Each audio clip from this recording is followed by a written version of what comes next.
Guys, ഒരേ സമയം veg biryani, chicken biryani, പിന്നെ ചിക്കൻ കറി, ചിക്കൻ ഫ്രൈ ഉണ്ടാക്കി നോക്കിയാലോ? അതിനായി വലിയ ഉള്ളി 3 അരിഞ്ഞെടുത്തിട്ടുണ്ട്. പിന്നെ 2 തക്കാളി, 4 പച്ചമുളക് ബ്രെഡ് കഷ്ണങ്ങളാക്കി ഇത് റെഡിയാക്കി വെച്ചിട്ടുണ്ട്. വെജിറ്റബിൾസ്, ബീൻസ്, ക്യാരറ്റ്, പൊട്ടാറ്റോ എന്നിവ അരിഞ്ഞ് വെച്ചിട്ടുണ്ട്. 2 നായ റൈസും കുതിർത്ത് വെച്ചിടണം. കുറച്ച് ചിക്കനും പുരട്ടി വയ്ക്കാം. ഇനി കുറച്ച് ഉള്ളിയും ബ്രെഡിന്റെ കഷ്ണങ്ങളും മൂപ്പിച്ചെടുക്കാം. അപ്പോഴേക്ക് ഇഞ്ചി വെളുത്തുള്ളിയും പേസ്റ്റ് റെഡിയാക്കിയിട്ടുണ്ട്.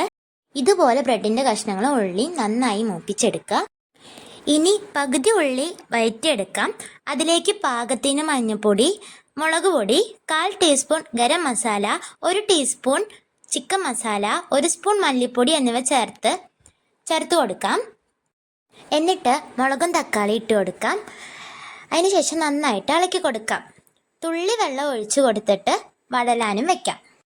അപ്പോഴേക്കും പരട്ടി വെച്ച ചിക്കനൊക്കെ വറുത്തെടുക്കുന്നുണ്ട് കേട്ടോ. മസാല ആയി വരുന്നുണ്ട്. എണ്ണ തെളിഞ്ഞ് വരുമ്പോൾ അരിഞ്ഞു വെച്ച വെജിറ്റബിൾസും നമുക്കതിൽ ഇട്ട് കൊടുക്കാം. നന്നായി ഇളക്കി അത് ഇറക്കി വെക്കാം.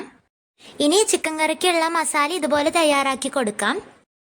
റൈസിനുള്ള 4 കപ്പ് വെള്ളം അടുപ്പത്ത് ചൂടാൻ വെക്കാം. അതിലേക്ക് ഗ്രാമ്പു, ഏലക്ക, പട്ട, ലവംഗത്തിൻ്റെ ഇല, ആവശ്യത്തിന് ഉപ്പ് എന്നിവ ഇട്ട് കൊടുക്കാം. ആവി വരുമ്പോൾ നാരങ്ങ നീരൊക്കെ ഒഴിച്ച് അരി ഇട്ട് കൊടുക്കാം.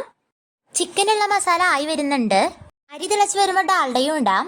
വെജ് മസാലയിലേക്ക് ക്യാപ്സിക്കം ഇട്ട് കൊടുക്കാം. പിന്നെ ബ്രെഡ് മുപ്പിച്ചതും മല്ലിയിലയും ഇട്ട് കൊടുക്കുന്നുണ്ട്.